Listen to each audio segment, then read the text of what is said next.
Glória a Deus. Louvado seja o nome do Senhor. Então, irmãos, vamos abrir as nossas Bíblias. Louvado seja Deus. Ezequiel capítulo 1. Glória a Jesus. Então nós vamos ler a partir do versículo de número 1 até o versículo 22, nós vamos meditar. Primeiramente vamos ler a partir do versículo 3, que diz assim: Veio expressamente a palavra do Senhor a Ezequiel, filho de Buzi, o sacerdote, na terra dos caldeus, junto ao rio Quebar, e ali esteve sobre ele a mão do Senhor.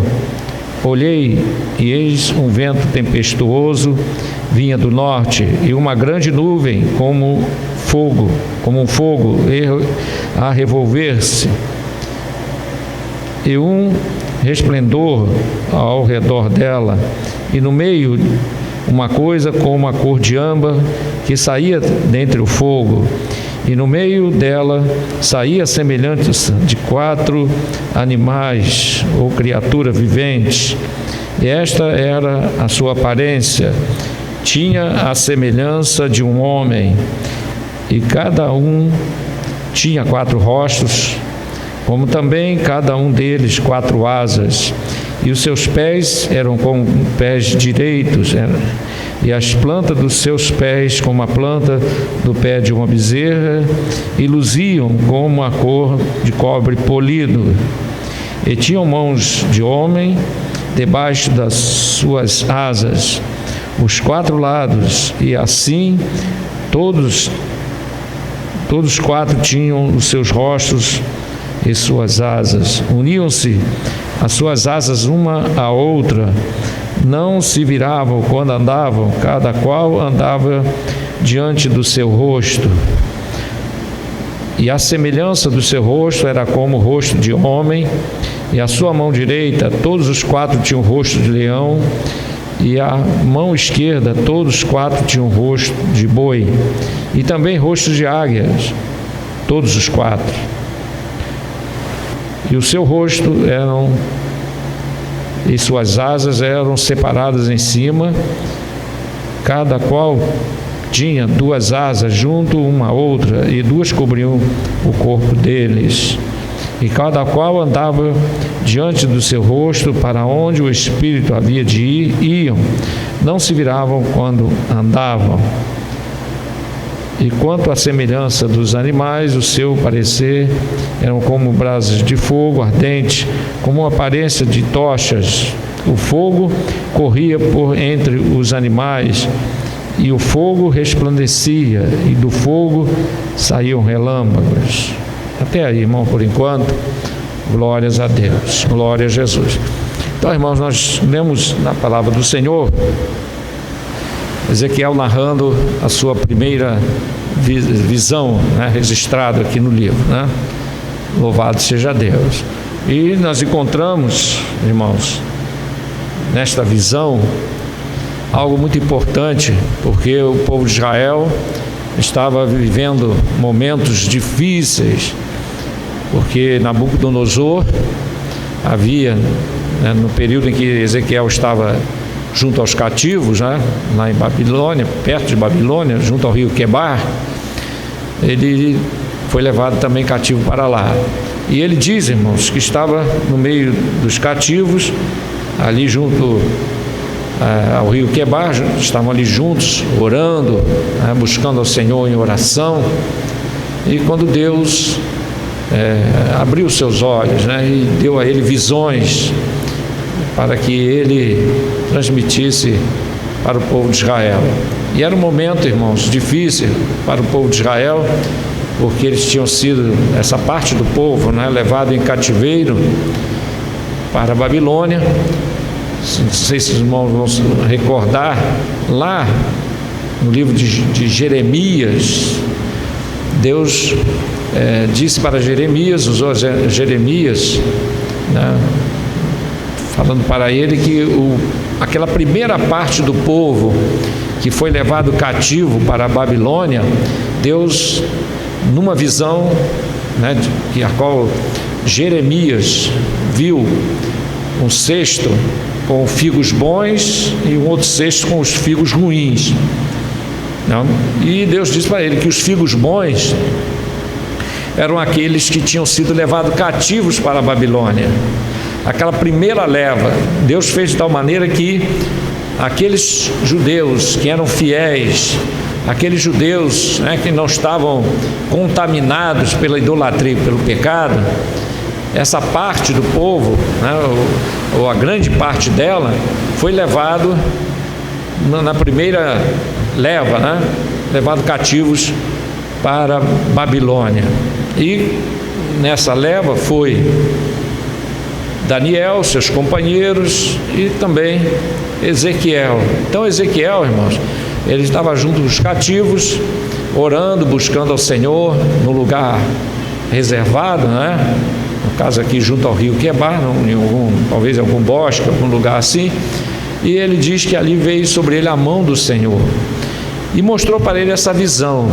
E essa visão, irmão, ela tem um significado muito importante para aqueles que estavam, né, cativos em Babilônia. Por quê? Porque Deus estava ali mostrando que Deus ainda tinha um compromisso com eles, né? Porque Deus, irmão, nunca volta atrás do seu compromisso, mas o povo sim. O povo é que rompe as alianças com Deus. Sempre foi assim, né? Assim foi Adão, assim foi, né, aquele povo, os filhos de Deus, né, que está lá no livro do Gênesis, né, que eram chamados de os filhos de Deus, vendo que as filhas dos homens eram formosas e se misturaram lá com as filhas dos homens, né, e assim veio a corrupção do gênero humano, né, todos os seres humanos se corromperam a ponto de Deus ter se arrependido de ter feito o homem. E Deus achou graça em Noé, porque apenas Noé e sua família é quem ainda guardava, né, o seu temor ao Senhor, e Deus assim mandou o dilúvio. E nós vamos encontrando na história, né, na história da Bíblia Sagrada, é sempre o homem que rompe, né, o seu compromisso com Deus. Nosso Deus, a palavra nos diz, né, o apóstolo São Paulo diz que mesmo que sejamos infiéis, Ele permanece fiel à sua palavra. Então o Senhor é fiel à sua palavra. Então, se o crente, né, deixa os caminhos do Senhor, foi Ele que deixou, não foi Deus que o abandonou, não foi Deus que rejeitou. Deus permanece fiel. Glórias a Deus, aleluia. E por isso nós devemos também ser fiel até a morte, né? Glórias a Deus. Então o povo de Israel, irmão, essa parte do povo que foi levado cativo, Deus chamou, lá no livro de Jeremias, classificou como sendo, numa visão, né, que Deus deu a Jeremias, os figos bons. E os que ficaram, a grande maioria eram os figos ruins, né, a qual já estavam totalmente dominados pelo pecado, e por isso a semelhança dos figos ruins, né? Então, irmãos, esse grupo estavam buscando ao Senhor, esse grupo junto com Ezequiel.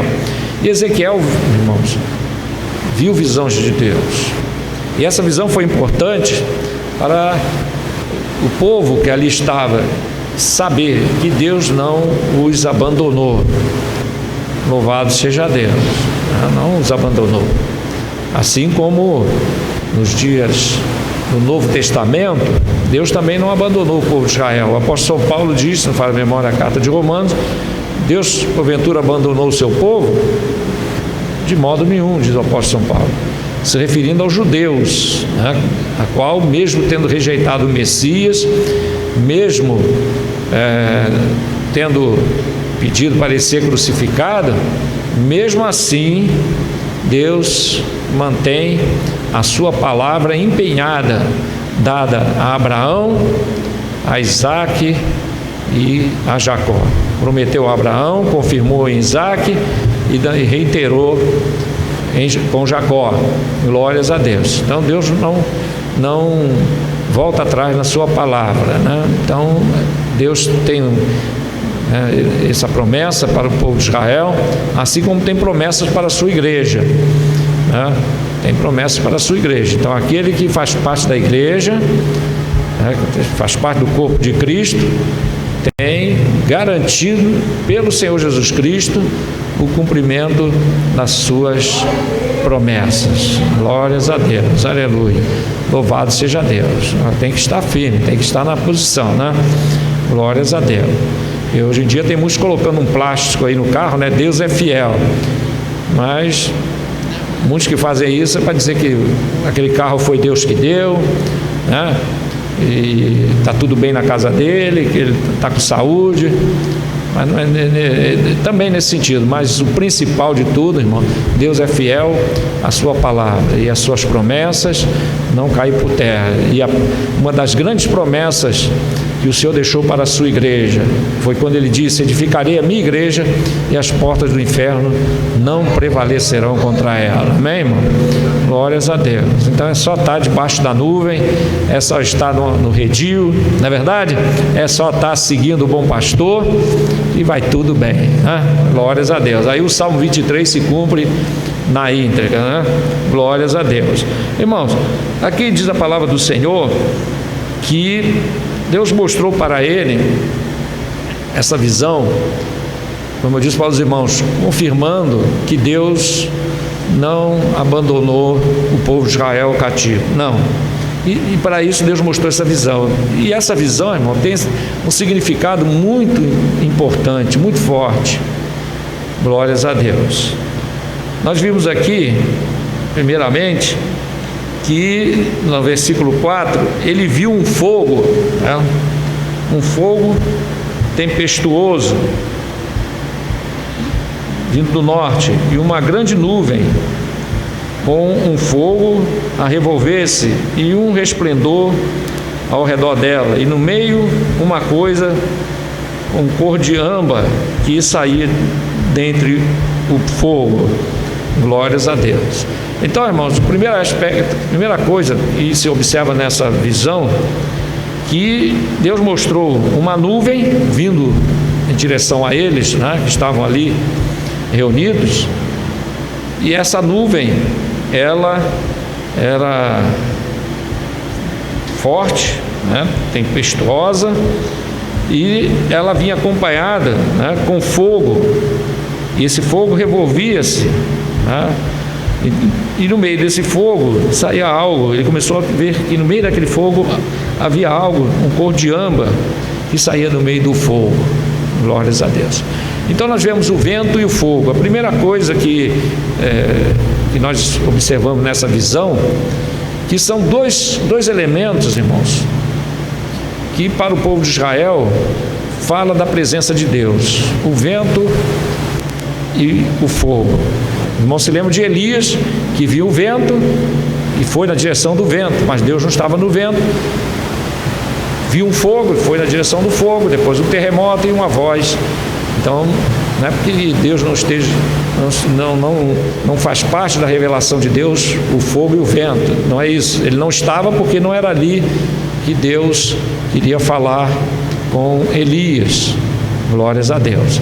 Mas nós encontramos na Bíblia Sagrada que o vento e o fogo, eles fazem parte da revelação de Deus para o homem. Louvado seja Deus. O fogo tem um significado importante, porque o fogo fala da presença de Deus. Deus falou com Moisés através do fogo, né? Fala da presença do Espírito Santo, né? Tem esse simbolismo, a chama acesa, né? Quando diz lá em Levítico capítulo 6, o fogo arderá continuamente no altar e não se apagará. Então está falando de quê? De uma constante oração, uma constante busca ao Senhor, fogo aceso, né? Então fala das coisas espirituais. Atos capítulo 2, né? Nós vemos ali que no batismo, né, no derramamento do Espírito Santo, foram vistas línguas repartidas como de fogo. Glórias a Deus. Então o fogo, irmão, glórias a Deus, nós encontramos na chamada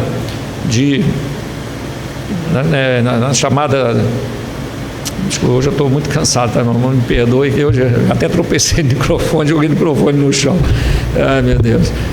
De Samuel, na chamada de Samuel, né, Deus falou com Samuel antes que a lâmpada se apagasse no templo, né? Então, irmãos, diz a palavra do Senhor que o fogo é uma das maneiras de Deus falar com o homem. Glórias a Deus, através do fogo.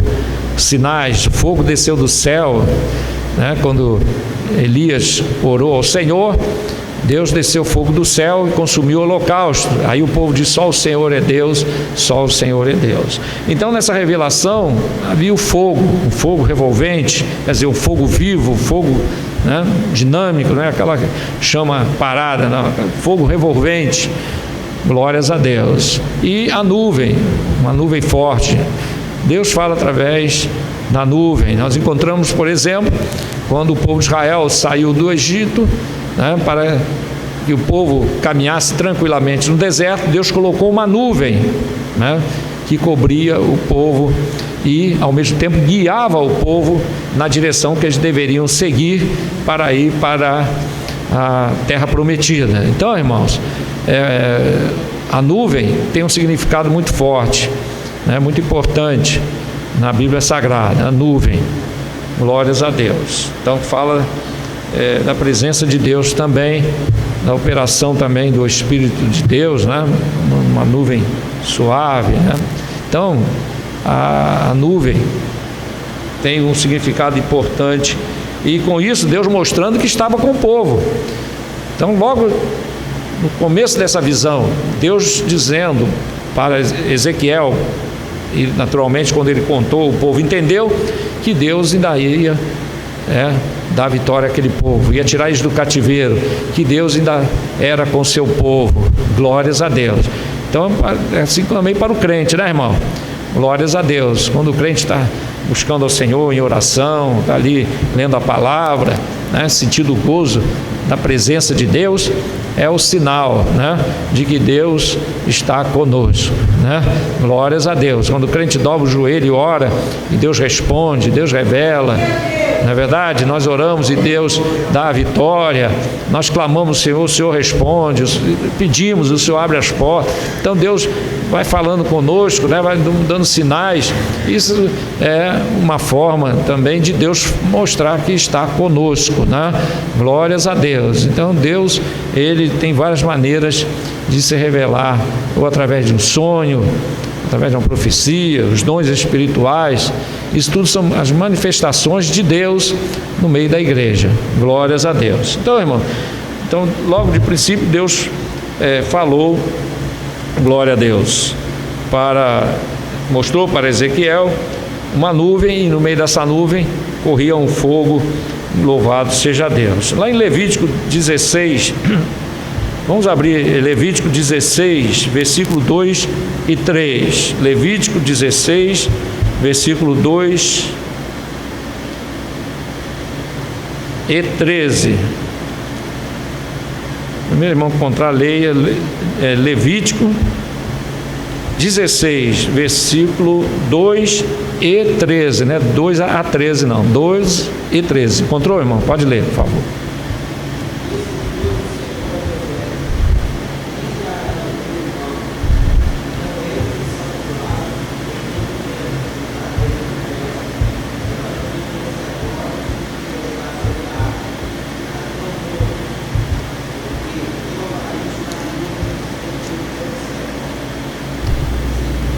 Vinte e três.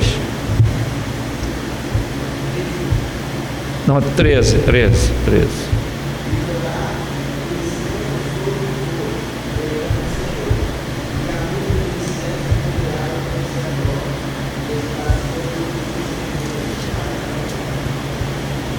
Glórias a Deus. Louvado seja o nome do Senhor. Então, nós encontramos nesses dois versículos referências, né, de que Deus falava para o povo de Israel, aparecia para Moisés, falava com Moisés através da nuvem. Glórias a Deus. Já vimos também no fogo. Louvado seja Deus. Então, versículo 4 diz o seguinte: Versículo 5: e no meio dela saía a semelhança de 4 animais, e esta era a sua aparência, tinha a semelhança de um homem, e cada um tinha 4 rostos, como também cada um deles 4 asas. Louvado seja Deus. Então nós encontramos, irmãos, primeiramente a nuvem e o fogo, e depois ele fala, Ezequiel diz que no meio, lá no versículo 4 ainda, né? A revolver-se, e um resplendor ao redor dela, e no meio uma coisa como cor de âmbar, que saía dentre o fogo, uma coisa cor de âmbar. Ele viu algo sair no meio do fogo, que era da semelhança da cor de âmbar. O âmbar, irmãos, é uma cor que ela fica entre a cor amarela e a cor laranja. É uma cor como se você pegasse essas duas cores e misturasse. Essa é a cor de âmbar.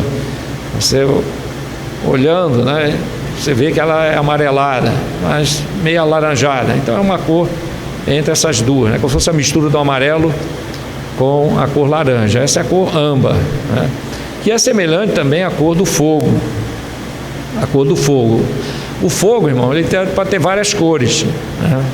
Inclusive dependendo do que está produzindo o fogo, pode até sair fogo azul, fogo verde, né?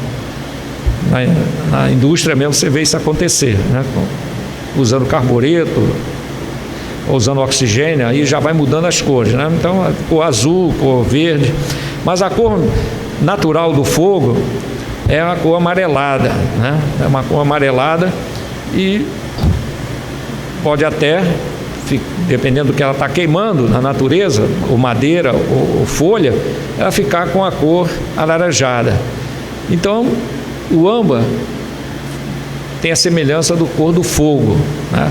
E também a cor do ouro, né? O ouro também tem a cor amarelada, não é isso? Glórias a Deus. Então nós encontramos, irmãos, que o que Deus mostrou para Ezequiel tinha essa cor, a cor do âmbar, né? A cor de âmbar, que é a cor, como já disse, semelhante ao fogo, uma cor semelhante ao ouro. E isso, irmãos, nos traz uma outra coisa importante. Louvado seja Deus. Vamos ler lá em Êxodo capítulo 25, versículo 11. Aqui nós vamos encontrar quando Deus mandou Moisés fazer a arca.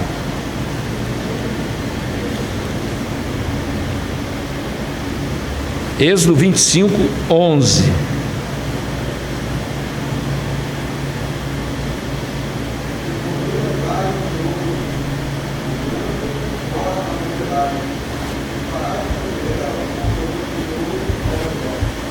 Glórias a Deus.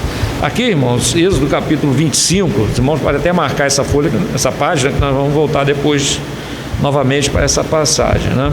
Êxodo 25, a partir do versículo 10 até o 16, que é quando Deus mandou que Moisés fizesse uma arca.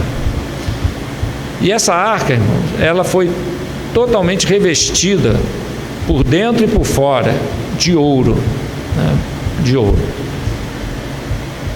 E Deus mandou que ele fizesse essa caixa, né, de madeira de cetim, que é uma madeira resistente, né, e a cobrisse de ouro por dentro e por fora. Muito bem. A cor, irmãos, que Ezequiel viu dessa visão, ele viu uma coisa na cor de âmbar, né, e desta coisa que ele viu, né, ao chegar mais perto, ele viu que era 4 querubins. E esses querubins, irmãos, ele descreve a aparência desses querubins. Eram 4 querubins, né?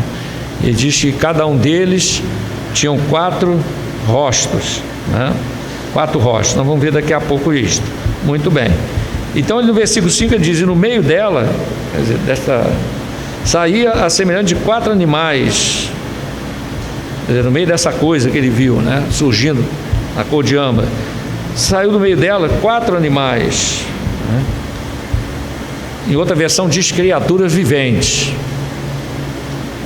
Alguém aqui tem a versão que está escrito criatura vivente? Alguém aqui tem essa versão? Não, né? Tem uma versão que diz criatura vivente. Eu até prefiro essa versão, sabe? Criatura vivente fica mais bonito, né? 4 animais, apesar que é a mesma coisa, mas fica mais bonito, né? Muito bem. 4 animais, né? E a sua aparência tinha uma semelhança de homem. Quer dizer, esses 4 animais, esses 4 seres viventes, eles tinham o formato de um homem, eram como se fossem homens, né? Muito bem. E cada um tinha 4 rostos, como também cada um deles 4 asas. Glórias a Deus. Então, irmãos, vamos, para nós continuarmos, vamos ler primeiro Hebreus 9, 23. Os irmãos começaram a entender uma coisa importante. O que diz lá em Hebreus 9, 23? Meu irmão encontrar a leia.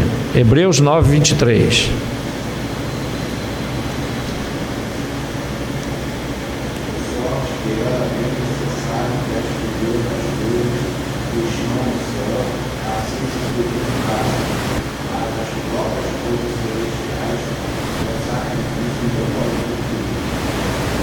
Muito bem. Então, lá em Hebreus, pode ler novamente, irmão, por favor. Irmão, preste atenção nisso, que isso é importante, para nós continuarmos. Hebreus 9, 23. Lê novamente, irmão, por favor. De sorte que era bem necessário que as figuras das coisas que estão no céu assim se purificassem, mas as próprias coisas celestiais com sacrifício e memória de Cristo. Glórias a Deus. Então aqui nós encontramos escritores hebreus, irmãos, falando da semelhança das coisas que Deus mandou Moisés fazer, né? A arca, a mesa, né? O tabernáculo e todos os seus utensílios, eles foram mostrados para Moisés, para que Moisés fizessem, né? Esses utensílios e o próprio tabernáculo, né? Tudo que Deus mostrou para Moisés é semelhança do que há lá no céu. Por exemplo, nós encontramos o livro do Apocalipse, e há 7 lâmpadas diante do trono de Deus. Deus mandou que Moisés fizesse um castiçal com 7 lâmpadas, né? Louvado seja Deus. Nós encontramos, irmãos, algumas coisas, né, semelhantes do que há lá no céu, né? O próprio tabernáculo, que tem na sua composição, na sua arquitetura, coisas semelhantes ao céu. Por exemplo, havia o Santo dos Santos. Nós sabemos que lá no céu há um lugar onde é o trono de Deus, né? Mas antes do Santo dos Santos, né, havia ali o lugar santo. Então nós sabemos que há um lugar lá no céu, onde estão os anjos, arcanjos, querubins, onde fica a cidade santa, que já foi levantada, né, pelo Senhor Jesus Cristo. Ele já edificou, ele disse: vou preparar lugar, já preparou a cidade santa, já está preparada, né, qual o livro do Apocalipse diz que é o tabernáculo de Deus com os homens. Glórias a Deus. Então, aquela linda cidade que Deus preparou, né? Então, havia o lugar santo e havia o pátio, né? Então o céu não se limita apenas a isso, né? O céu é algo que a gente não pode imaginar, né? Então é uma figura, né? Então assim Deus mandou Moisés fazer o tabernáculo. Louvado seja Deus. E os utensílios do tabernáculo são semelhantes às coisas celestiais. Por isso que o escritor aos Hebreus, ele diz: de sorte que era bem necessário que as figuras das coisas que estão no céu, né? Quer dizer, aquilo que foi feito aqui na terra, que é a figura das coisas que estão no céu, né? Por isso Deus mandou Moisés fazer aquele tabernáculo, para que o povo buscasse ao Senhor e tivesse, né, os rituais que desse condição do sumo sacerdote, uma vez por ano, entrar no Santo dos Santos. E nos demais dias, o sacerdote ia, né, fazer sacrifício por si, pelo povo, e ali fazia sacrifício pelo pecado do povo. Isso é figura de quê? Do sacerdócio de nosso Senhor Jesus Cristo, né? O sacerdócio de Jesus. Louvado seja Deus, que é o sumo sacerdote eterno. Glórias ao nome do Senhor. Então, irmão, que diz a palavra, o Senhor constantemente intercede por nós. Então, o escritor dos Hebreus, ele diz que era bem necessário que as figuras das coisas que estão no céu, quer dizer, essas figuras, aquilo que foi feito aqui na terra, se purificassem, né?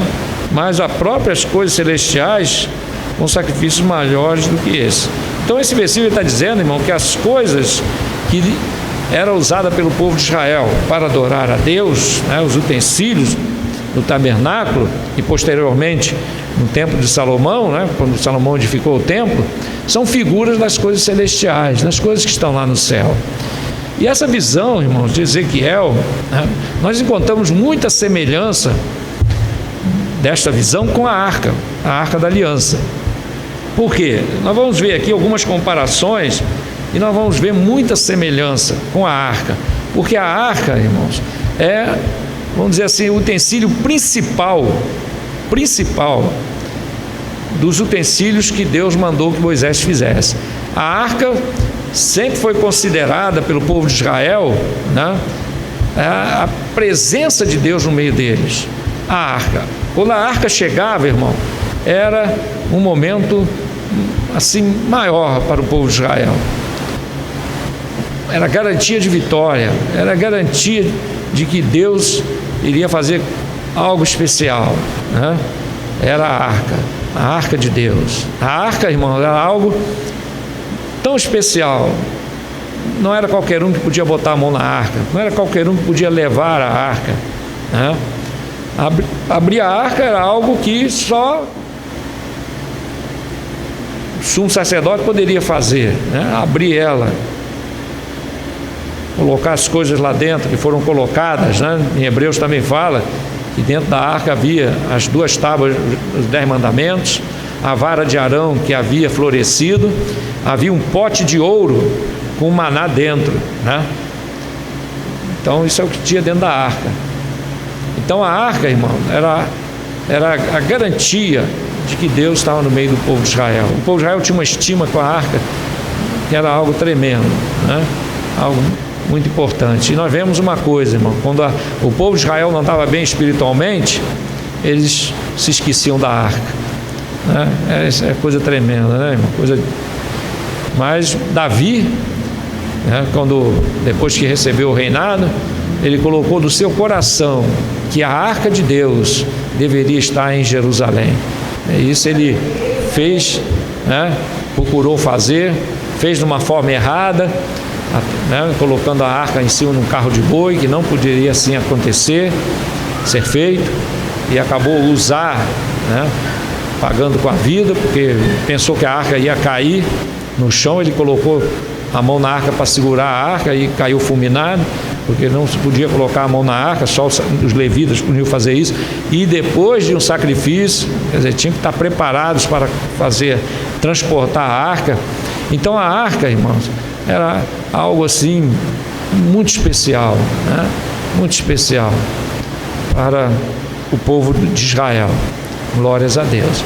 E essa visão, irmãos, os detalhes dessa visão, né, tem uma semelhança muito grande com aquilo que Deus mandou fazer, Moisés fazer, que foi a arca. Por quê, irmãos? Nós vamos encontrar aqui, primeiramente, que nessa visão que Deus mostrou para Ezequiel, ele viu os querubins. Nós vamos ver lá no livro do Êxodo. Primeiramente, Deus falou para Moisés que devia cobrir a arca de ouro por dentro e por fora.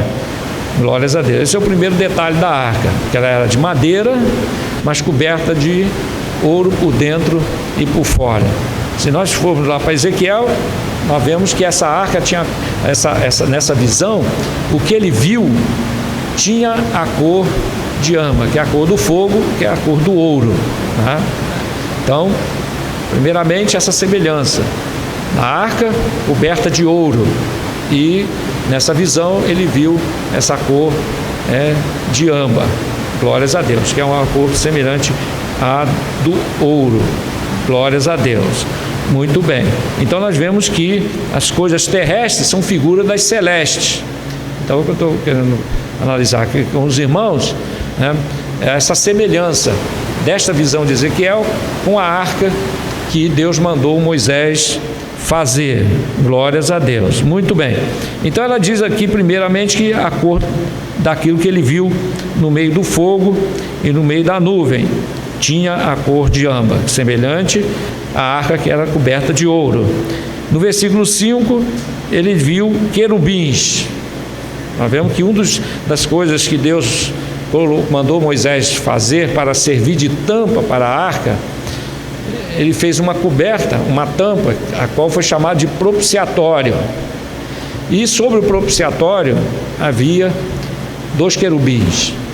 Esses querubins, irmãos, diz aqui a palavra do Senhor, se nós abrimos lá em Êxodo, no capítulo 25, a partir do versículo 17, diz o seguinte: também farás um propiciatório de ouro puro. O seu comprimento será de 2 côvados e meio, e a sua largura de 1 côvado e meio. Farás também 2 querubins de ouro batido farás nas 2 extremidades do propiciatório. Então os querubins eram de ouro também, né? E nós vamos observar aqui em Ezequiel que esses querubins que ele viu, no meio deles havia como um fogo revolvente no meio deles, né? Muito bem, glórias a Deus. Então, versículo 18: e farás também 2 querubins de ouro batido farás, e as 2 extremidades do propiciatório. Farás também um querubim da extremidade, e porás um querubim na extremidade de uma parte, e o outro querubim na extremidade da outra parte, e de uma só peça. Com o propiciatório fareis os querubins das 2 extremidades deles. Os querubins estenderão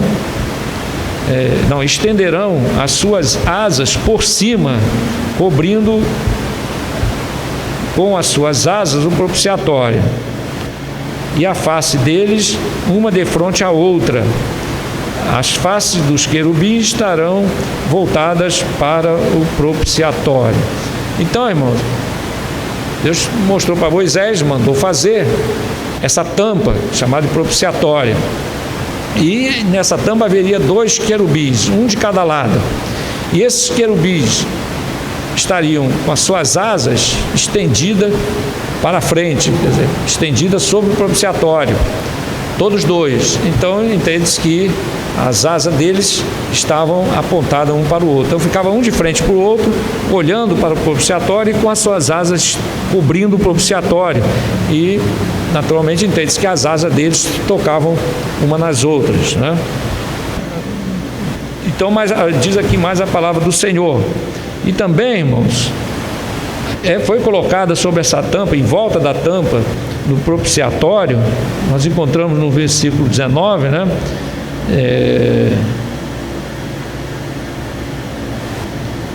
Foi colocado como uma coroa. Versículo 20: os querubins estenderão as suas asas por cima, cobrindo suas asas o propiciatório. As faces deles de frente uma a outra, e a face dos querubins estarão voltada para o propiciatório, quer dizer, olhando para o propiciatório, para baixo, né? E porás o propiciatório em cima da arca, depois que houver posto na arca do testemunho, eu te darei, e ali virei a ti e falarei contigo de cima do propiciatório, do meio dos querubins que estão sobre a arca do testemunho, tudo que eu te ordenar para os filhos de Israel. Glórias a Deus. Muito bem, louvado seja Deus. Então, irmãos,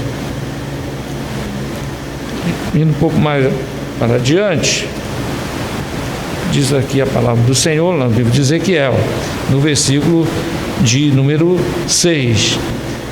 E cada um tinha 4 rostos, como também cada um deles 4 asas. Glórias a Deus. Então nós encontramos outro aspecto desses querubins, irmãos, que o rosto deles eram 4 rostos. Um de frente, que era rosto de homem. Um do lado direito, rosto de leão. Do lado esquerdo, rosto de boi. E entende-se que para trás, do lado de trás, né, rosto de águia. Então, em cada um desses tinham 4 rostos. Esses 4 rostos, irmãos, têm um significado, porque aponta para a pessoa de nosso Senhor Jesus Cristo. Como aponta para Ele? Porque fala de 4 coisas importantes que nós encontramos na pessoa de nosso Senhor Jesus Cristo. Lá no livro do Apocalipse, nós encontramos um outro querubim, que não é esse mesmo, mas porque esse tem 4 asas. E o lado do livro do Apocalipse tem 6 asas. Vamos abrir Apocalipse no capítulo de número 4. Louvado seja Deus. Eu acabei não marcando. Apocalipse capítulo de número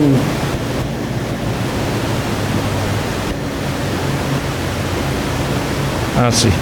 Apocalipse no capítulo de número 4. Muito bem. Quem encontrou, lê. Apocalipse 4, versículos 6 e 7. 6 e 7. Quem encontrou, leia. Apocalipse 4, versículos 6 e 7.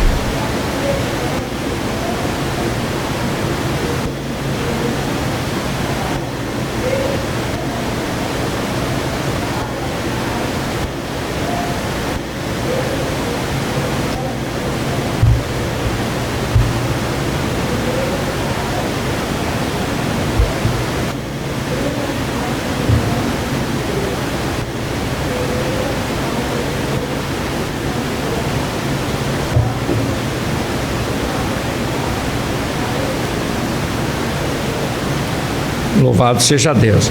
Então nós vemos, irmãos, que esse querubim que está diante do trono de Deus, né, tem a mesma aparência desses 4 desta visão. Tem 4 rostos, cada um desses querubins aqui, né? Rosto de homem, rosto de águia, rosto de boi, né? E também rosto de leão. Então esses rostos falam, irmãos, da obra e da pessoa do nosso Senhor Jesus Cristo. Por quê? Primeiro, rosto de homem, que fala de Jesus Cristo, o Filho de Deus, que veio a este mundo e se fez homem. Nós encontramos nos evangelhos várias vezes o Senhor Jesus Cristo se apresentando como o Filho do homem. Glórias a Deus. Por quê, irmãos? Para mostrar para o povo de Israel que ele não só era Deus, como também homem. E a Bíblia diz que aqui, o espírito que não confessa que Jesus Cristo veio em carne, esse é o espírito do anticristo, né? Porque Jesus veio em carne. Por que ele teve que se fazer carne? Para poder, aleluia, como homem, quer dizer, a semente da mulher esmagar a cabeça da serpente. Glórias a Deus. Então, por isso, rosto de homem. Nós encontramos também rosto de leão, que fala de Jesus Cristo como leão da tribo de Judá. Louvado seja Deus. Lá em Apocalipse capítulo 5, né, o ancião diz: eis aqui o leão da tribo de Judá. Glórias a Deus. Gênesis capítulo 35, né, nós encontramos Jacó profetizando para os seus filhos, e quando chega a vez de Judá, ele disse: Judá, como leão, né, como leão velho, quem o despertará? Né? Mas como um leão jovem, da presa subsiste, filho meu. O cetro não se arredará de Judá, nem o legislador, até que venha Siló, e a eles se congregarão os povos. Esse Siló está se referindo à pessoa de nosso Senhor Jesus Cristo. O que tem Siló? Siló é uma derivação da palavra paz. Então, Jacó profetizou, dizendo: até que viesse o paz. E quando veio o paz? O paz é nosso Senhor Jesus Cristo. Ele disse: ele se apresentou como o príncipe da paz, né? O Senhor diz: e o seu nome será Conselheiro, Deus Forte, Pai da Eternidade e Príncipe da Paz. O livro de Isaías diz isso. Glórias a Deus. Então Ele é a nossa paz. Jesus disse: este vos deixa a paz, a minha paz vos dou, não como o mundo a dá. E os anjos, irmãos, quando anunciaram aos pastores o nascimento de Jesus, o que eles disseram? Glória a Deus nas alturas, paz na terra, boa vontade para com os homens. Existe paz na terra, irmão? Ainda mais naquela época, né? Os romanos dominando tudo, guerras uma atrás da outra. Que paz é essa? Eles estavam dizendo o quê? Que o paz havia chegado. Jesus, aquele que promoveu a paz da humanidade com Deus. Amém? Através do seu sangue, todo aquele que é lavado e redimido pelo sangue de Jesus, recebe a paz. Glórias a Deus. Pode ter guerra em volta de nós, mas em nossos corações, a paz. Aleluia. Paz com Deus, através do sangue de nosso Senhor Jesus Cristo. Quem aqui tem paz com Deus, diga glória a Deus. Glória a Jesus. Aleluia. Então, o leão da tribo de Judá também tinha rosto de boi. Boi, irmãos, era um animal que era também apresentado em sacrifício. E qual é a simbologia do boi? A principal fala do Cristo, Deus, ou do Deus Cristo, que lá na cruz do Calvário se entregou por nós. Quer dizer, o Todo-Poderoso, quer dizer, o Forte, se entregou por nós. A Bíblia diz, meu irmão, que Ele se entregou por nós, como ovelha muda, Ele foi ao matadouro. Mas isso não quer dizer que Jesus, por ser nesse momento cordeiro, mas Ele nunca deixou também de ser o leão, né? Nunca deixou. E nem nunca deixou de ser aquele que tem todo o poder nos céus e na terra. Ele mesmo disse: Pedro, guarda a tua espada, que se eu quisesse eu rogaria ao Pai, enviaria uma legião de anjos e me livraria. Então Jesus, mesmo tendo todo o poder nos céus e na terra, bastava ele levantar as mãos, irmão. Só quando os soldados perguntaram, quando Jesus perguntou: a quem buscais? Eles disseram: a Jesus. Ele disse: sou eu. Quando ele disse: sou eu, irmão, caiu todos por terra. Glórias a Deus. Faz lembrar o eu sou, né? Quando Moisés perguntou: Senhor, qual é o teu nome? Diga qual é o teu nome para que eu diga aos seus filhos o nome daquele que me enviou. Ele disse: o eu sou te enviou. Glórias a Deus, aleluia. Muito bem. Jesus disse: sou eu. Eles caíram por terra. Aí se levantaram. Aí Jesus perguntou a segunda vez: a quem buscais? Eles disseram: a Jesus. Ele disse: sou eu. E foi e se deixou levar, glórias a Deus, para morrer na cruz do Calvário. Então o boi tem essa simbologia, né? O forte morrendo na cruz do Calvário. Mesmo tendo todo o poder nos céus e na terra, Jesus se entregou por nós para, através do seu sangue, conquistar para nós essa tão grande salvação. Amém, irmão? Glória a Deus. Muito bem. O rosto de águia fala da sua obra, a obra da restauração espiritual da humanidade. Nós estávamos mortos nos nossos delitos e pecados, né? Mas quando nós aceitamos a Jesus, nós passamos a ter uma nova vida com Deus, né? Vida espiritual. Por isso que a águia é um símbolo, um dos símbolos do crente, né? Aqueles que confiam no Senhor, né, renovarão as suas forças, assim como a águia. Glórias a Deus, como a águia, né? Renovarão as suas forças. E a águia é assim, né? Ela vai crescendo, né? Filhotinha, depois vai crescendo, vai tendo aquelas mudas de penas, né? Mas chega um ponto quando vira aquela águia adulta. Então, nessas etapas da águia, né, ela vai cada vez mais ficando mais forte e voando cada vez mais alto. Assim deve ser o crente, né, irmão? Crescendo sempre na graça e no conhecimento do Senhor, voando cada vez mais alto. Glórias a Deus, aleluia. Muito bem, louvado seja Deus. Então, esses 4 rostos têm esse simbolismo. E os irmãos, não se esqueçam que a arca é um símbolo de nosso Senhor Jesus Cristo, né? A arca foi feita de madeira, que aponta para a parte humana de Jesus, coberta de ouro por dentro e por fora, falando do Cristo Deus, da pessoa de nosso Senhor Jesus Cristo como Deus, porque ouro fala da glória de Deus.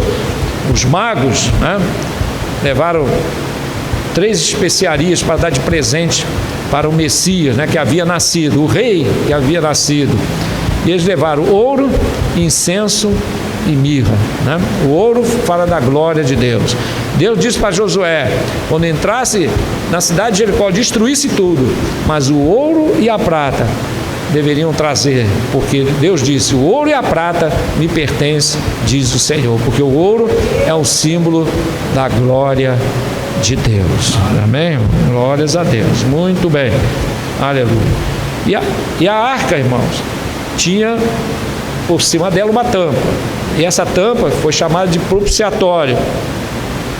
E essa tampa, feita de ouro, em volta, nas bordas da tampa, havia o desenho de assim feitio de uma coroa, né? Se fosse a coroa de um rei, só que em toda a volta. E no meio 2 querubins, um de frente para o outro, um em cada ponta, né? De frente para o outro, com os rostos olhando para a arca, que essa é a posição do crente, olhando sempre para Jesus, né, irmão? Olhando sempre para a arca, os querubins, e com as asas cobrindo o propiciatório. Aí entende-se que aqui em Êxodo 25 não fala isso, mas né, pelos estudos e também pelas figuras, descrições da arca, a ponta das asas desses querubins tocava uma na outra, então as asas ficavam assim, encostavam uma na outra, mas eles estivessem dando a mão, né, um ao outro, mas não era a ponta da asa que encostava. Glórias a Deus. Então essa era como foi feita a arca. Muito bem. E a arca que Deus mandou Moisés fazer, irmão, ela tinha 4 argolas, uma em cada extremidade da arca. Para que servia essas argolas?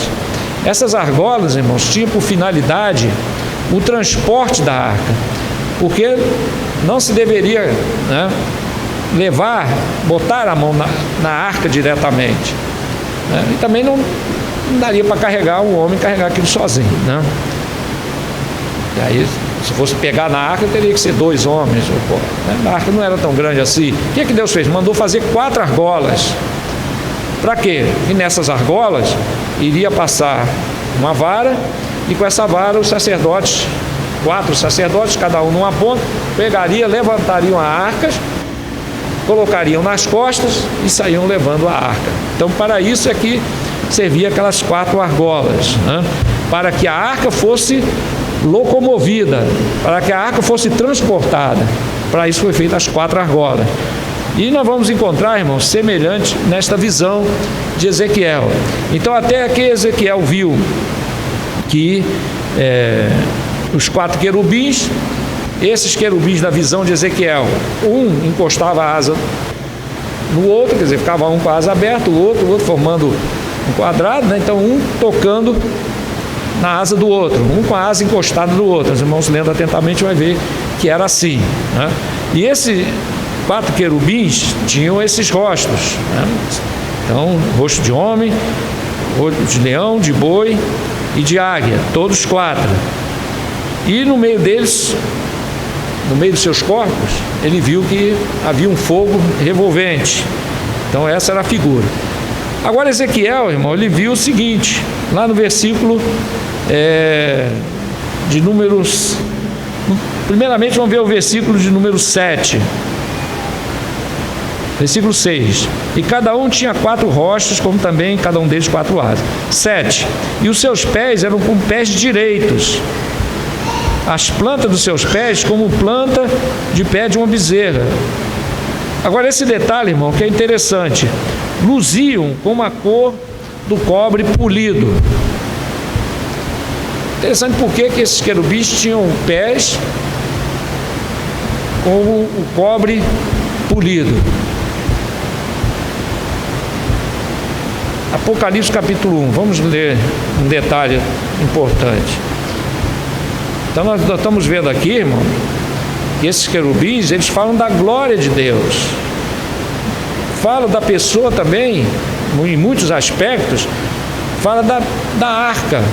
É uma figura, a arca, irmão, seria uma cópia, logicamente, muito rudimentar, disso que Deus mostrou para Ezequiel.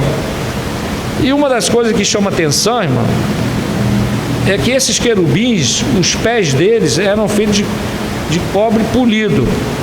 Vamos ler Apocalipse capítulo de número 1, na visão que João teve de nosso Senhor Jesus Cristo, aquela visão simbólica, né? Ele diz assim, versículo 14 e 15, quem encontrou leia, Apocalipse 1, 14 e 15.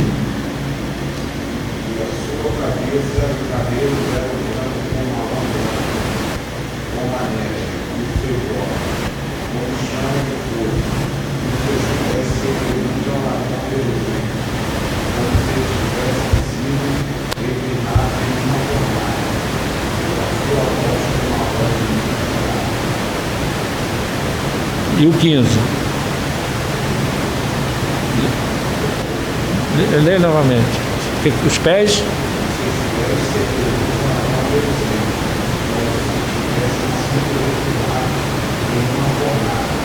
Muito bem. Glórias a Deus. Interessante essa semelhança também, né? O cobre e o latão é a mesma composição. Já expliquei aqui para os irmãos, para quem nunca ouviu, o latão nada mais é cobre com um pouquinho de zinco. Aí ele fica um pouquinho mais amarelado, só isso, mas vem do cobre, né? Então cobre, latão e bronze tem vem da mesma fonte, vem do cobre. Cobre, latão e bronze, né? Então o cobre é o cobre puro. O bronze é cobre um pouquinho, pouca coisa, se não fala a memória, do zinco. E o latão é um pouco mais de zinco, mas os três são as mesmas coisas, né? E no tocante à Bíblia é a mesma coisa, né? Nós vemos que Salomão fez os escudos do soldado do palácio de ouro, mas quando, né, os inimigos invadiram a cidade e levaram, né, os escudos de ouro do palácio de Salomão, não me lembro agora o nome do rei, mandou fazer outros, mas feitos de quê? De cobre, né? De latão, uma versão de latão, outra de cobre. Então, quer dizer, cobre fala do que é humano, né? Então, simboliza o que é humano. A pia de cobre, por que o sacerdote, antes de botar a mão nos utensílios, né, do tabernáculo, tinha que lavar a mão na pia de cobre? Quer dizer, o cobre fala do que é humano, né? A água está ali para quê? Para purificar, limpar a mão do sacerdote. Você fala de quê? Limpeza, né? Pecado. Então, mãos fala de ação, né? Mãos limpas, quer dizer, né? Porque a pessoa pode estar com a mão bem lavadinha, com sapólio, bem limpinha, mas se cometeu o pecado, a mão continua suja, né? Então é a simbologia do pecado, né? Então, pessoa que tem as mãos limpas, quem habitará no céu? O salmista faz essa pergunta para Deus, aquele que é limpo de mãos, puro de coração, né? Pode ter terminado de fazer um conserto do carro, está com a mão toda suja de graxa, mas espiritualmente a sua mão está limpinha, né? Se é um crente, né? Porque o sangue de nosso Senhor Jesus Cristo nos purifica de todo pecado, amém, irmão? Então não é as mãos físicas, são as mãos espirituais, né? Aquilo que fala das nossas ações, não é isso? Louvado seja Deus. Então, a pia de cobre, quer dizer, o que é humano, o que é pecaminoso. Então, por isso o sacerdote tinha que ir lá lavar as mãos na água daquela bacia de cobre, né?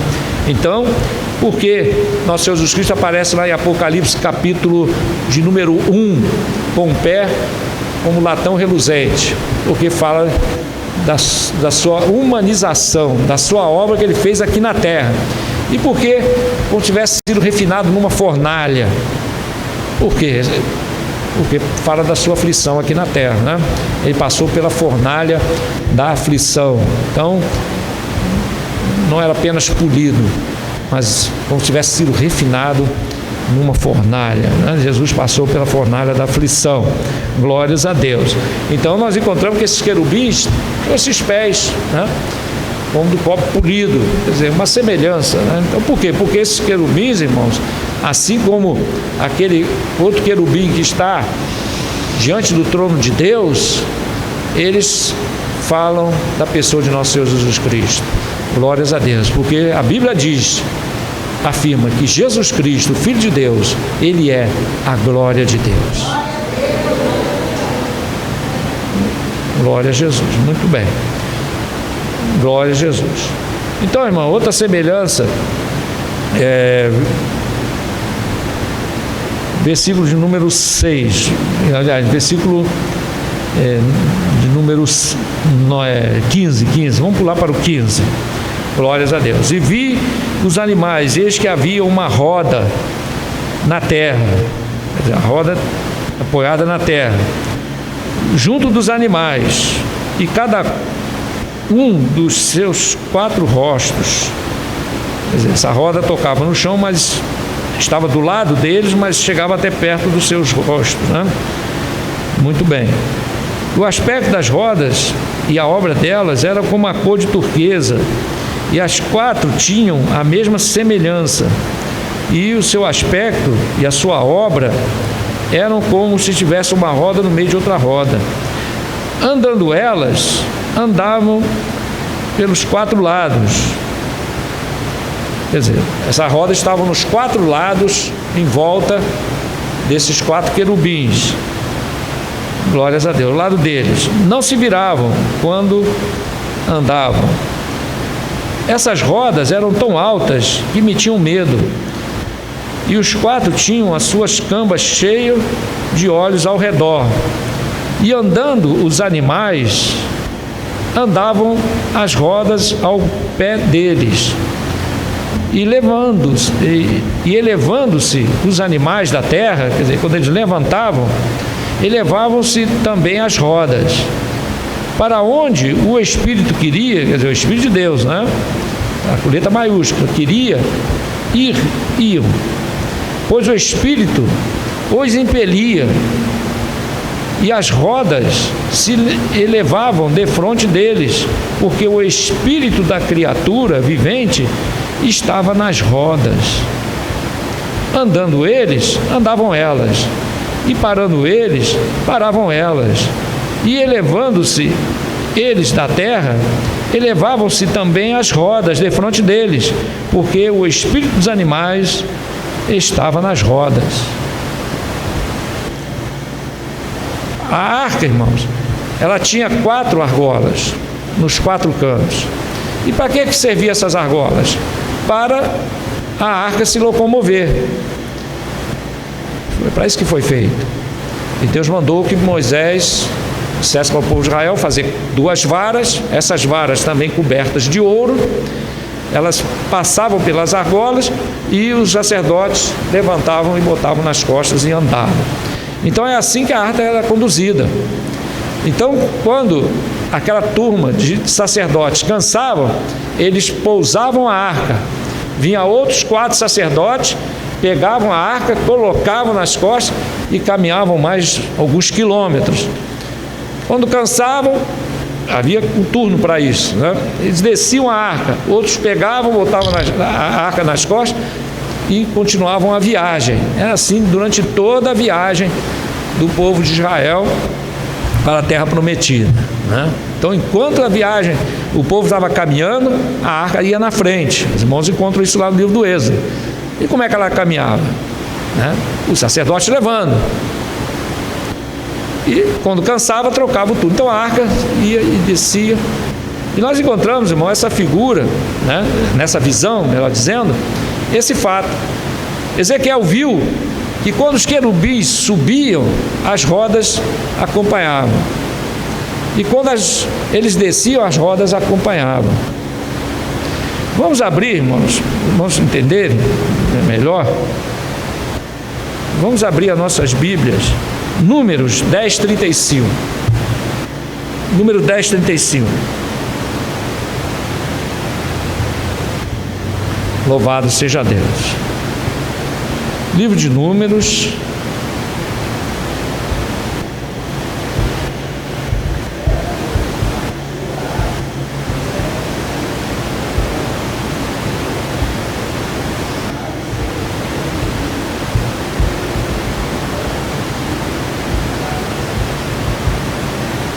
Trinta e 36.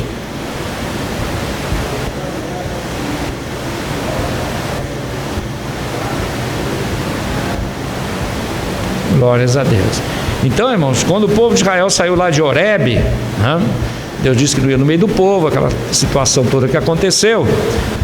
Mas Deus disse para Moisés: olha, eu não vou no meio do povo, mas vou colocar o meu anjo entre mim e vós, para que porventura não os consuma no deserto. Porque a ira de Deus estava acesa.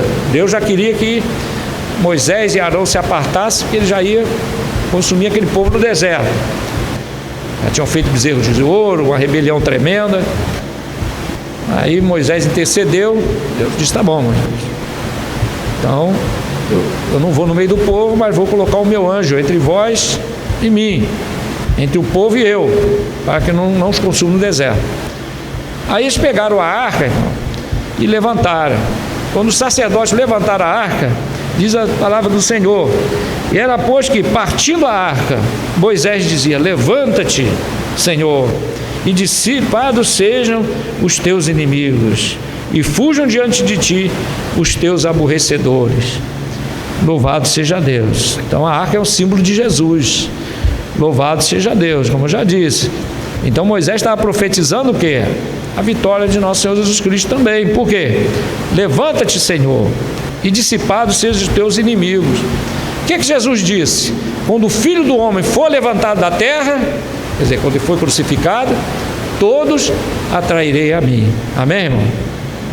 Então, quando ele disse: levanta-te, Senhor, e dissipados sejam os teus inimigos, porque foi lá na cruz que Jesus venceu o pecado e venceu a Satanás e venceu a morte. Amém, irmão? Então, dissipado foram os inimigos. Aleluia. Fujam diante de ti os teus aborrecedores.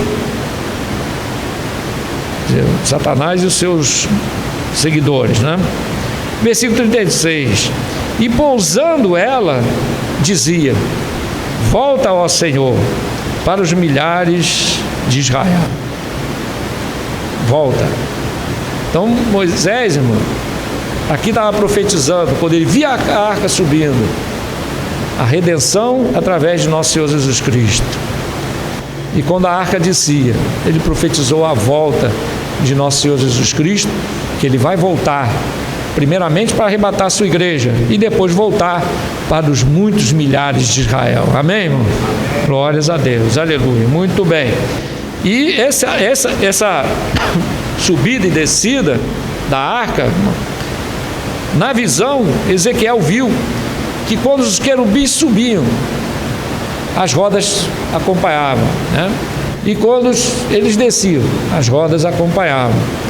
Então, irmãos, nós encontramos uma semelhança na arca com aquelas 4 argolas que tinham em volta da arca, as 4 rodas que foram soldadas na arca, né? Não com solda, que não existia solda, mas Deus falou para Moisés que os cantos da arca, né? Onde passava ali a junção das placas de ouro, em cada canto daquele, nos 4 cantos, foi colocada ali uma argola de ouro, né? Glórias a Deus. Então, quando os sacerdotes levantavam a arca, o que fazia a arca subir? As 4 argolas. E aqui a Bíblia diz, irmão, que a vida dos animais estavam na roda. Interessante isso, né? Quer dizer, os animais, eles eram viventes, mas a vida deles vinha das rodas. Assim como a arca se movimentava, o quê? Quando os sacerdotes levavam a arca, não é isso?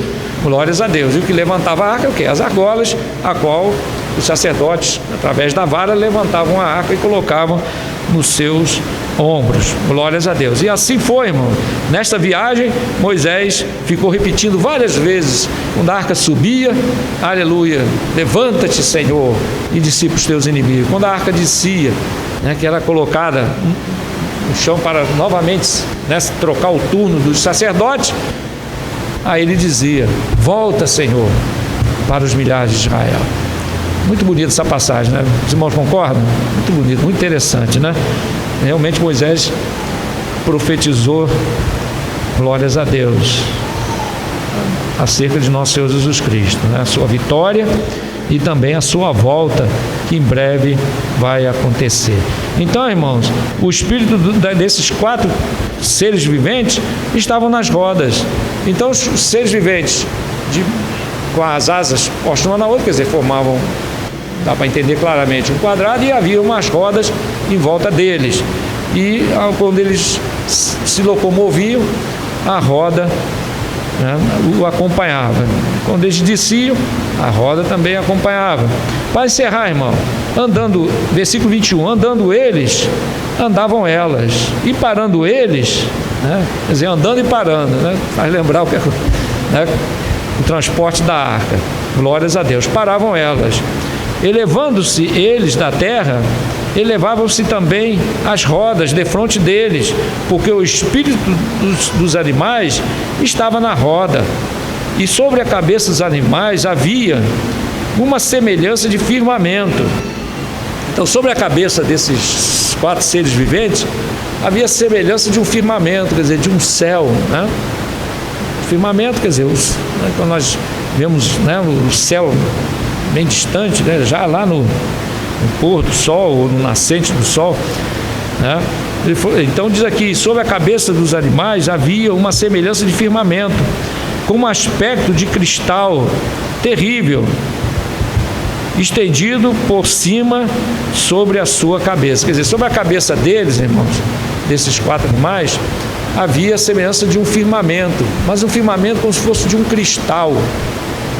Louvado seja o nome do Senhor nosso Deus. Lá no livro do Apocalipse se fala, irmão, eu vou ter que dar uma apressada, né? Porque a hora já foi.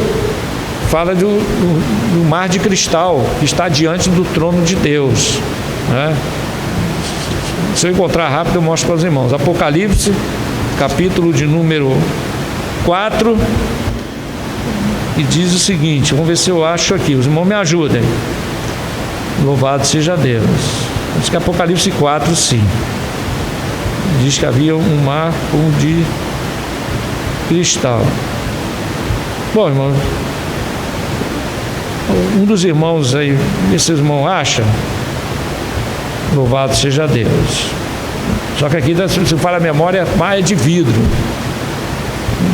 Como se fosse um mar de vidro. Vidro e cristal, os irmãos sabem que é a mesma coisa. Pode ler, irmão.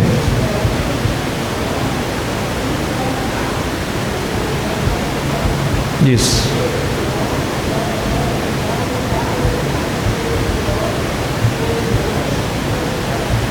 Muito bem. Glórias a Deus. O mar de vidro semelhante ao cristal. Não sei se os irmãos sabem, o vidro é feito do cristal, né?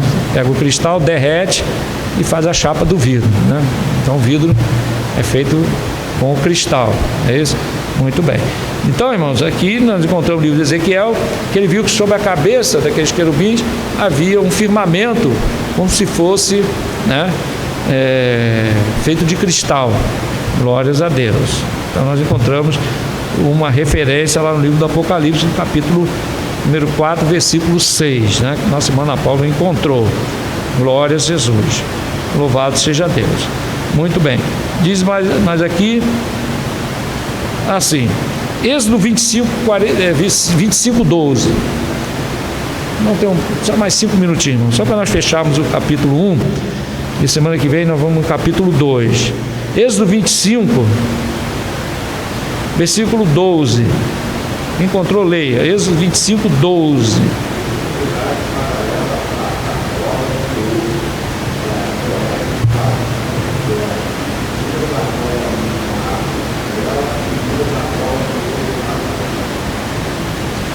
Glórias a Deus. Então a arca tinha 4 argolas, quer dizer, 4 rodas, né?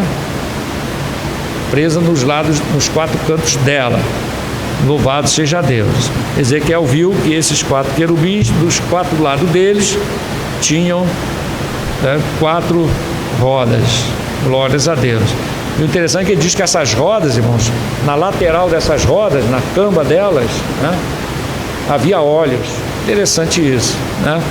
Interessante isso. As 4 rodas tinham olhos nas câmaras, quer dizer, nas laterais dela, né?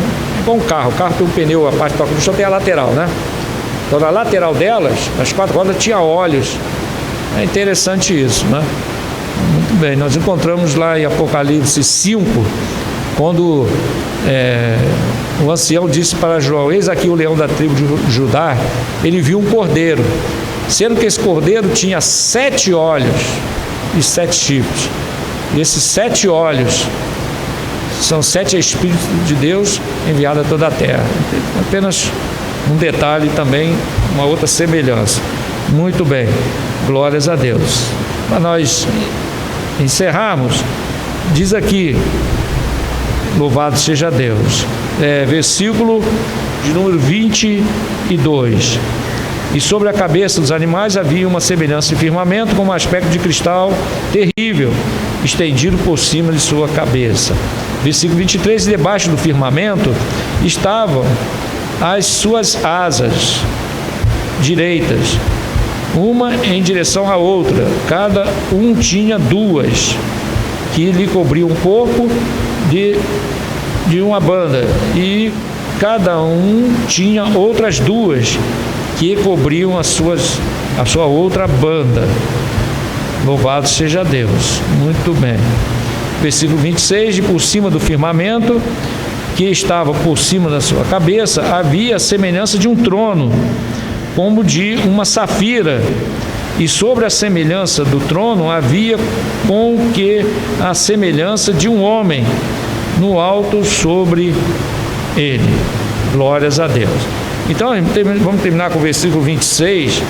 Nessa visão, havia sobre a cabeça dos querubins como que um firmamento, como se fosse de cristal, e por cima desse firmamento um trono, e havia alguém,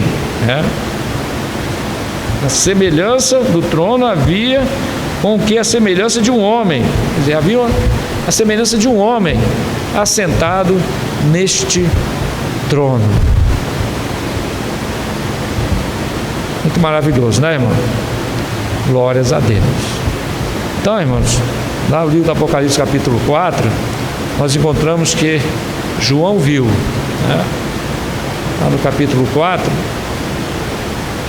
o trono de Deus, que estava sentado sobre o trono, diante do trono, aqueles 4 animais, que não quer dizer que são os mesmos, eles são miríades e miríades de anjos, de arcanjos, de querubins e de serafins. Eu encontrei uma diferença. Desses querubins que estão diante do trono de Deus, tem 6 asas, esses tinham 4, e com 2 cobriam o corpo, e com 2 é que eles seguravam, tocavam um na asa do outro, formando um quadrado. E o interessante, irmãos, que na visão de João havia o mar de vidro, havia esse querubim com 4 cabeças, também com a mesma condição, do seu rosto de homem, de águia, de boi, e alguma versão diz bezerro, mas bezerro e boi é a mesma coisa, não é isso? E também de águia, boi, homem, e de leão, a mesma condição, 4 rostos, viu o mar de vidro. Então, irmão, se entende que o que Ezequiel viu, Deus levou para que ele visse. Louvado seja Deus. Tem tudo a ver com aquilo que está constantemente diante do trono de Deus, constantemente diante do trono do Senhor. Aqueles 4 animais viventes, mar de vidro, e João viu. Glórias a Deus. O que Deus estava querendo dizer para Ezequiel transmitir para o povo de Israel? Que Deus ainda era com eles. Assim como quando a arca chegava no meio do arraial do povo de Israel, o povo de Israel tinha certeza de que Deus estava com eles.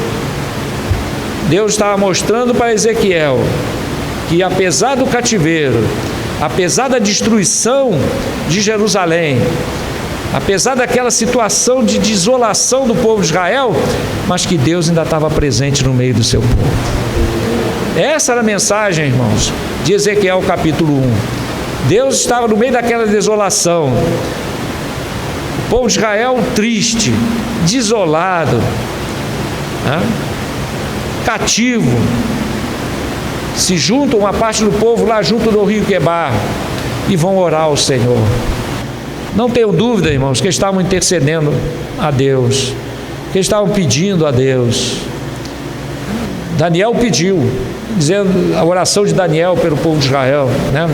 O tempo já foi, mas o que Daniel dizia, em suma, a suma da oração de Daniel, ele dizia esta: ah, Senhor, nós pecamos, né? Reconhecendo o pecado da nação e pedindo a Deus misericórdia. E Deus revelou para Daniel, irmãos, levou a Daniel, que Deus fala de várias maneiras, né? Levou a Daniel a ler o livro do profeta Jeremias, e o que ele encontrou? Que o cativeiro era de 70 anos. Glórias a Deus. Então tinha uma data marcada para acabar o cativeiro. Isso Deus revelou a Daniel lá na cidade, né? Mas lá no campo, junto ao rio Quebar, Deus revelou uma outra coisa para Ezequiel. Louvado seja Deus, de que Deus ainda era com seu povo. E por isso Deus mostrou, irmão, essa visão. E Ezequiel entendeu, irmão, que lá no cativeiro, se o povo, nós vamos ver isso no capítulo 2, e se o povo se consertasse, se o povo se humilhasse, Deus iria restaurar o seu povo. Glórias a Deus. Então é o motivo dessa visão, irmão, que Deus deu a Ezequiel, mostrar que Deus ainda era com eles, e que se o povo se consertasse com o Senhor, Deus iria restaurar o seu povo. Amém, irmão? Glória a Deus. Então que Deus abençoe os irmãos. Me perdoe ter passado um pouco do horário, em nome de Jesus. Vamos ficar de pé, irmão, vamos orar ao Senhor para encerrar, em nome de Jesus. Glórias a Deus. Irmão, depois leiam com calma em casa esse capítulo 1 de Ezequiel. Glórias a Deus. E Deus abençoe os irmãos. Quem está alegre está na casa do Senhor, diga amém. Amém. Senhor nosso Deus e nosso Pai, na Tua santa presença, Senhor, te agradecemos, Pai amado, aleluia, por esses momentos na Tua casa, meditando na Tua santa palavra, vendo, Senhor Deus, que a Tua palavra, aleluia, ela é eterna. A Tua palavra, Senhor Deus, nos fala de várias maneiras, aleluia, e assim, ó Deus vivo, eu te peço que a Tua palavra continue fluindo aos nossos corações. Aleluia, continua edificando a Tua igreja, fortalecendo o Teu povo, continua confirmando a Tua palavra em nossas vidas, e assim, ó Deus, te agradecemos por tudo, aleluia, nos conduz aos nossos lares em paz e segurança, aqueles que, Senhor, não puderem ficar na milha de vigília, aleluia, leva aos seus lares em segurança, abençoa, Senhor Deus, e dá um final de semana abençoado, aleluia, e assim, ó Pai, que Teu nome seja exaltado e glorificado em nosso meio, é o que eu te peço, em nome de Jesus, e reina para todos sempre. Amém. E a graça de nosso Senhor e Salvador Jesus Cristo, o amor de Deus nosso Pai e a comunhão do Espírito Santo de Deus seja com cada um de nós, não só hoje, mas para todos sempre. Amém. E a vitória é nossa. E operando Deus. Amém.